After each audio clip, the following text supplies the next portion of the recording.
ফুলকপি ডাঁটা ভাজবো বলে ফুলকপি ডাঁটাগুলো এরকম করে কেটে নিয়েছি লম্বা লম্বি করে।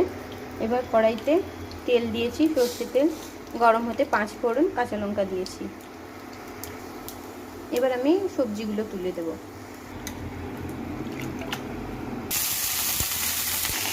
এবার আমি পরিমাণ মতো নুন হলুদ দিয়ে দেবো।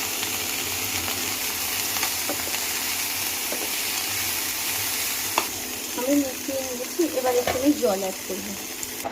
দেখো জল দিয়ে দিয়েছি, নাহলে এটা আগেও সেদ্ধ করে ছুঁকে নেওয়া যায়, আমি একবারে করব বলে। এবার আমি ঢাকা দিয়ে দেবো। সেদ্ধ হয়েছে নাকি দেখা যাক।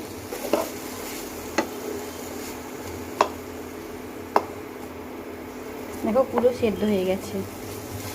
তাহলে পুরো শুকনো শুকনো করে নেব আমি।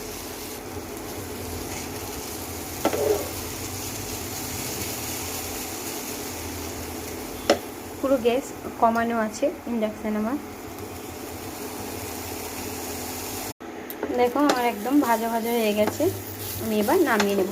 যারা লঙ্কা বেশি খেতে ভালোবাসে তারা এবার লঙ্কা গুঁড়ো ছড়িয়ে একটু তেল দিয়ে আরেকটু মচমচ করে ভেজে নিতে পারে।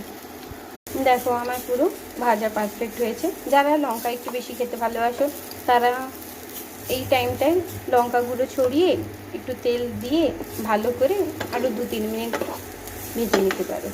আমি নামিয়ে নেব।